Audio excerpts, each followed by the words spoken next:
Hello नमस्कार, स्वागत आहे तुमचं आपल्या आजच्या नवीन ब्लॉगमध्ये. तर अजून दुपारची 12 वाजायचे आहे. स्वयंपाक माझा बऱ्यापैकी झालेला आहे. थोडाफार जे राहिलेला आहे, तर उन्हाळ्याच्या दिवसात काहीतरी कोशिंबीर लागते, चटणी लागते कैरीची, तर अशा काही गोष्टी तोंडी लावायला जेवणासोबत लागतातच. तर आज म्हटलं कैरीची चटणी तुमच्यासोबत ही जी रेसिपी आहे तर ती तुमच्यासोबत शेअर करावी. सगळेजण वेगवेगळ्या पद्धतीनं कैरीची चटणी बनवत असतात. प्रत्येकाची पद्धत ही थोडी वेगळी असते. तर माझी पद्धतीची कैरीची चटणी कशी असते, कशी लागते, तुम्ही नक्की करून पहा आणि कशी करायची ते सुद्धा तुम्हाला त्यासोबत आज मी शेअर करणार आहे. कुकरच्या शिट्ट्यांचा आवाज तुम्हाला ऐकू येत असेल. झालेला आहे कुकरच्या शिट्ट्या, म्हणून म्हटलं तोपर्यंत लसूण सोलायला घ्यावा, कारण चटणीला थोडासा लसूण लागणार आहे, वरणाला सुद्धा थोडासा लसूण लागणार आहे, म्हणून थोडंसं लसूण सोलायला बसले आणि तुमच्यासोबत म्हटलं कैरीची चटणी आपण शेअर करणार आहे. तर त्याचा ब्लॉग आपण बनवावा म्हणून आले. तर चला आपण कैरीची चटणी बनवायची आहे ना तर ते पाहूया. तर इथं माझी गवारीची भाजी झालेली आहे आणि इथं वरण फोडणी टाकायला घेतलेलं आहे. कैरीची चटणी बनवायची आहे तर त्यासाठी इथं साहित्य काढून ठेवलेलं आहे. तर आधी वरण फोडणी टाकून घेऊया. आता इथं मी गॅसवरती वरण फोडणी टाकायला पातेलं गरम करायला ठेवलेलं आहे. त्यामध्ये 4 चमचे तेल टाकून घेतलं. तेल छान असं गरम झाल्यानंतर त्यामध्ये लगेचच पटकन 2 चमचे मोहरी टाकून घेतली. छोटा चमचा आहे मोहरी, त्यामुळे 2 चमचे मोहरी टाकली. मोहरी छान लगेचच तडतडली, कारण तेल गरम झालेलं होतं. लगेचच मग थोडेसे जिरे टाकून घेतले. आता फोडणी बघू शकताय तुम्ही, जास्त पुढे गेली, कारण मला माझं जे वाटण आहे ना वरणाचं, तर तेच सापडत नव्हतं. भांडं कुठे गेलं बघाल ते मी. तर हे वाटण जे आहे ना, तर ते लसूण, खोबरं आणि कोथिंबीर याचं वाटण आहे. तर हे तेलामध्ये त्या फोडणीमध्ये टाकून छान असं परतून घ्यायचं. अशा पद्धतीचं वरण केलं ना, अशा पद्धतीचं वरण केलं तरच मला आवडतं. फक्त लसणाची फोडणी टाकली असेल ना, तर ते मला जास्त वरण नाही आवडत. तर अशा पद्धतीचं वरण करून पहा, खूप छान लागतं. त्यामध्ये थोडीशी हिंग टाकली आणि हळद टाकली आणि हे छान असं तेलामध्ये मस्तपैकी उशीरपर्यंत फोडणी भाजून घेतली. आणि त्यानंतर जे आपण वरण शिजवून घेतलेलं होतं, म्हणजे डाळ, आणि त्यामध्ये डाळीमध्येच मी टोमॅटो टाकले होते, त्यामुळे मी फोडणीत टोमॅटो टाकले. आता जर डाळीत मी टोमॅटो नाही टाकले तर मी फोडणी टोमॅटो टाकते. तर मी डाळीतच ऑलरेडी टोमॅटो टाकून शिजवून घेतले, त्यामुळे फोडणी टाकले नाही. तुम्ही बघू शकता अशा पद्धतीचा. ते जरी कोरडं वाटण दिसत असलं तरी आपण जे वरण शिजले, म्हणजे डाळ शिजलेली टाकली आणि थोडंसं पाणी गरम करून टाकलं, तर त्याच्यावरती खूप छान असा तवंग आलेला आहे.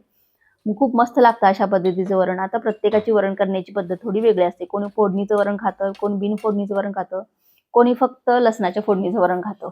आता इथं चटणी लगेचच बनवून घ्यायची होती, पण इतक्यात म्हटलं हिरवी मिरची संपलेली आहे हे लक्षात आलं माझ्या. म्हणून त्यांना फोन करून सांगितलं की येताना, आता जेवायला ते येतच होते, तर येताना हिरवी मिरची आणि थोडंसं दही घेऊन या म्हटलं, कारण दह्याचं सुद्धा माझ्याकडे विरजण संपलेलं होतं. आता काय करायचं म्हणून तोपर्यंत म्हटलं आता कट्टा, माझं नेहमीच असतं की पूर्ण स्वयंपाक झाल्यानंतर पूर्ण कट्टा क्लीन करत असते मी. अगदी पूर्ण घासून पुसून गॅस ओटा सगळंच पूर्ण मी स्वच्छ करत असते. डीप क्लिनिंग रोजच्या रोजच करत असते. असं केलं तरच मला ते जरा काम, म्हणजे रोजचं काम आहे ना, ते आटोपल्यासारखं वाटतं. त्यामुळे मी नेहमीच अशा पद्धतीने क्लीन करत असते. आता बेसिन सुद्धा, आता मी जितक्या वेळेला भांडी घासेन तितक्या वेळेला मी अशा पद्धतीने बेसिन हे ना घासत असते.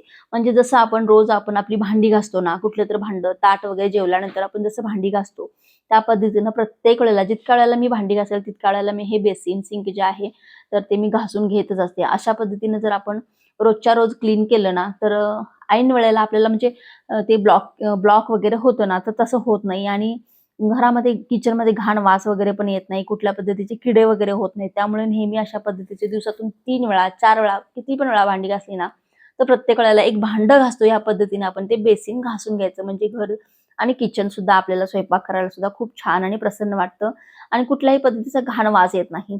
इतक्यात माझी सगळी साफसफाई झाली. म्हणजे किचनचीही साफसफाई होती, बाकीचं टॉयलेट, बाथरूम हे सगळी माझी साफसफाई झाली. इतक्यात हे आले.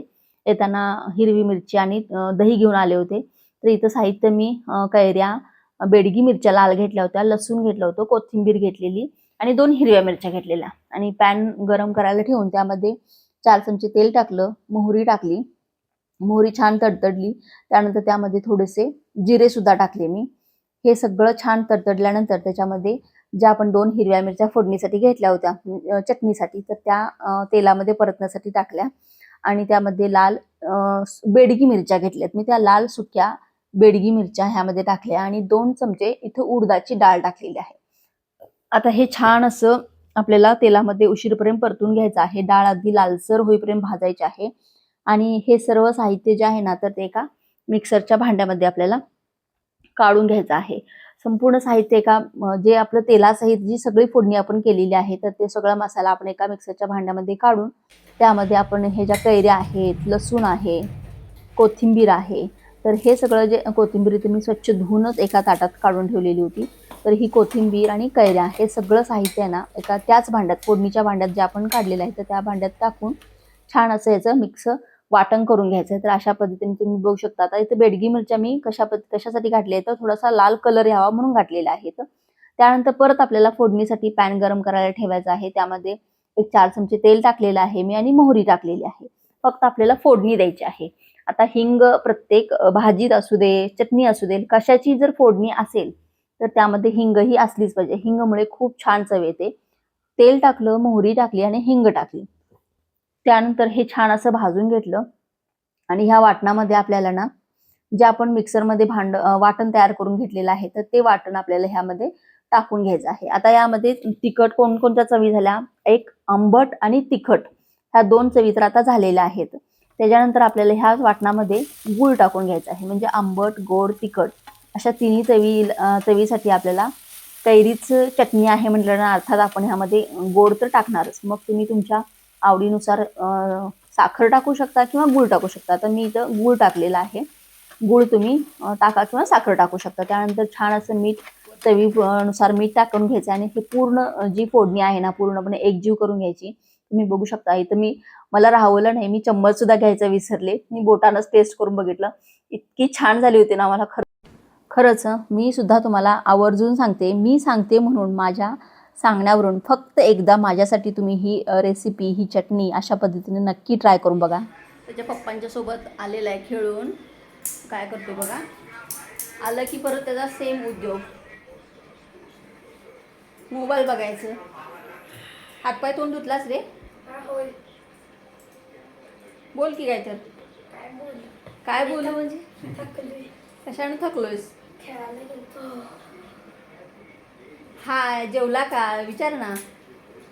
जेवायला या म्हणू आता. गाईस जेवायचे टाइम झाले आणि मम्माने जी आमच्या रेसिपी शेअर केल्या ती कशी होत्या तुम्ही पण ट्राय करून बघा. सांग ना जरा. अरे बनवाच्या पिझ्झाची रेसिपी ट्राय केला तुम्ही गाईस? कमेंटमध्ये नक्की सांगा. आणि आज जी आंब्याच्या चटणीची रेसिपी शेअर केली आहे ती पण ट्राय करा. आज आंब्याची चटणी पण ट्राय करा. आणि माझी फेवरेट शब्द आपली क्रेविंग्स वाढवा. तर चला आता जेवण करूया. तुम्ही पण जेवण केलं असेल तर या जेवायला. जेवण केलं नसेल तर या जेवायला. जेवण केलं असेल तरी पण या जेवायला. चला आपला आजचा हा ब्लॉग इथेच एंड करूया. कसा वाटला तुम्हाला आजचा आपला ब्लॉग? आवडला असेल तर लाईक, शेअर, सबस्क्राईब करा. आणि कोणत्या गोष्टी, कोणती रेसिपी तुम्हाला आवडली आणि पाठीमागचे सुद्धा व्हिडिओ बघा. त्यामध्ये सुद्धा मी खूप छान छान रेसिपी शेअर केलेल्या आहेत. पिझ्झाच्या रेसिपी आहेत, कोशिंबीर आहे. आपले डेली ब्लॉग असतात त्यामुळे डेली रुटीनमध्ये मी काय काय आपलं किचन व्यवस्थित म्हणजे सेट करते, कसं स्वच्छ करते, कसं क्लीन करते, स्वयंपाक कशा आहे, कोणत्या कोणत्या रेसिपी आहेत, ह्या सगळ्या गोष्टी यामध्ये शेअर करते. तुम्ही रोज आपले ब्लॉग बघत चला.